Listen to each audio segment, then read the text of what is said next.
Good evening. Come, gather round.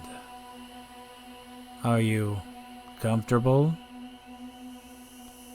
There's a fine line between adventure and misadventure.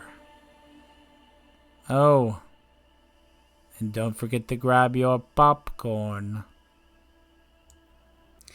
This incident took place around, I want to say maybe 89 or 90. It was around 8, I don't know, maybe 8 or 9 years old. And there was one, two, three, four other people involved in this incident. This is my perspective and how I remember everything going down. Where I was living at the time, it was out in the rural area of South Texas. I won't give the exact location, again, because other people were involved. The adults at the time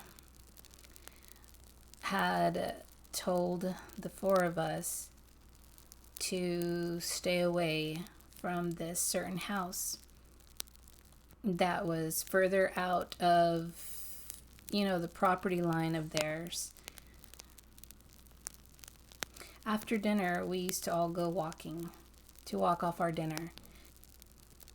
One of the adults would take a gun, like a rifle. The other adult, she used to take a big walking stick. And they used to give us each four of us, sugar canes. They would just cut the top off and we would just walk. That was our dessert. And then we'd walk down this long trail. It was a farm. We'd walk down the side of the trail right when the sun, close to dusk. But we'd always come back home before, the sun went down.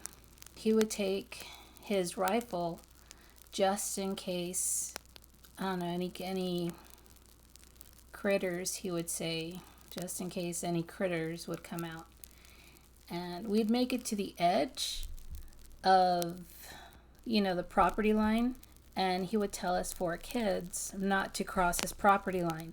There was a lot of forestry there, but there was you could see there was once a path that has been grown over, but you could see it there. He always stressed, don't go over there. One day,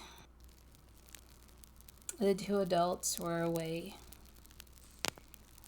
It was me and the four other kids, which were all older than me. Two were my siblings. They all decided that they were going to go check out the place. They didn't want me to go because I was too little. I didn't think that they were actually going to go.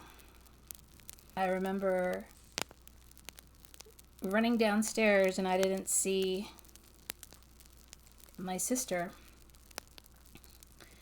And then I saw all four of them walking down that dirt road area.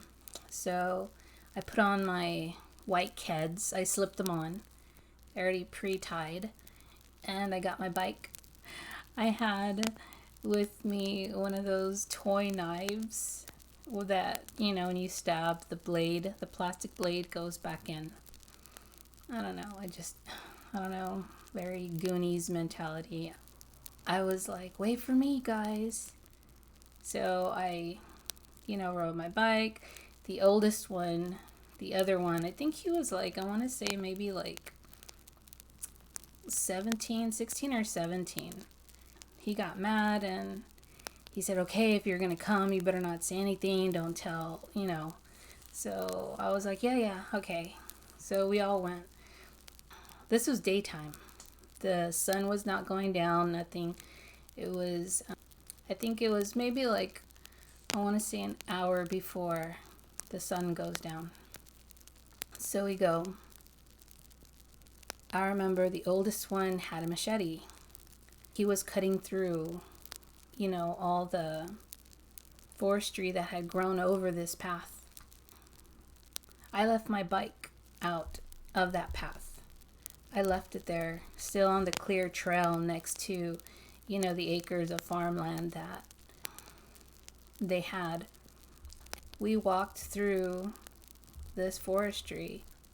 It was, I want to say, a couple yards. It was a good walk. And we came across this house.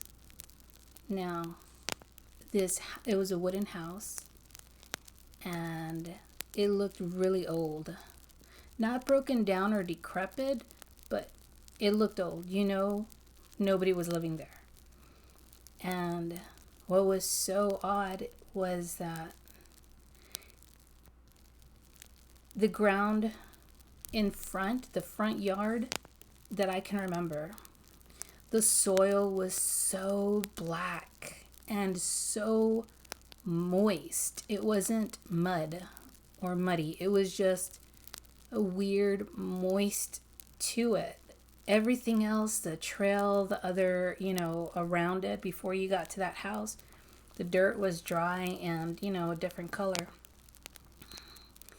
And I remember that very distinctly, how the older kid led the way to follow where he steps. And he was stepping on grass patches, leading up to the house. So I was the last one. I was stepping in the grass patches. So we go in. As soon as you walked in, it looked like it could have been the living room.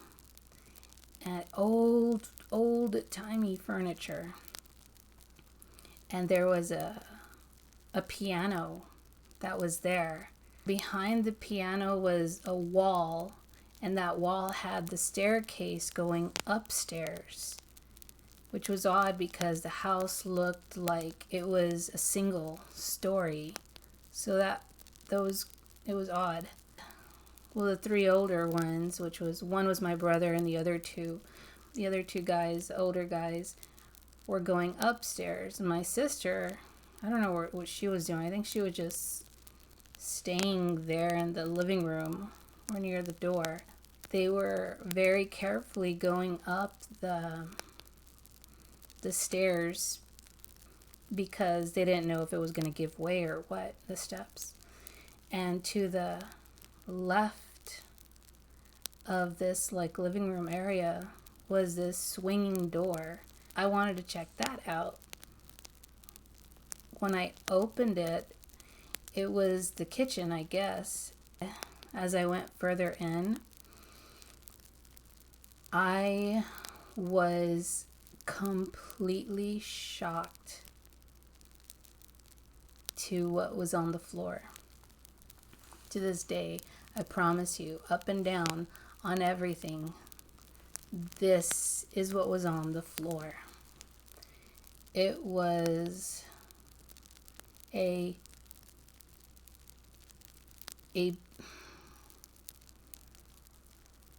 was a dried up pterodactyl. Like the wingspan had to have been maybe 3 or 4 feet across, and it had the webbing and it was laying there, and its head to the side, the elongated, it was a pterodactyl. I remember screaming, and as soon as I had screamed and I ran back to the living room area, the guys were still halfway up the stairs. All of a sudden the piano it was like somebody played the piano like at least 3 deep notes. Well, everybody freaked out. The guys jumped over the banister of the stairs, and everybody ran out. I remember my brother yelling for me, telling me to run, And of course, I was the last one out. So when I went running out, I wasn't paying attention to where I was supposed to step. And when I stepped on the dirt by accident and my foot went in. It had a heavy suction feeling of like wet sand, but lighter. I don't know. I don't know how to explain it. But when I lifted my foot up fast, my shoe was gone. It stayed in the dirt. And from there, I hopped through as fast as I can through the grass patches. And we ran. I got on my bike and I started riding it as fast as I can. And we never went back. And we never told the adults about this. Some paths are best left untread. Until next time.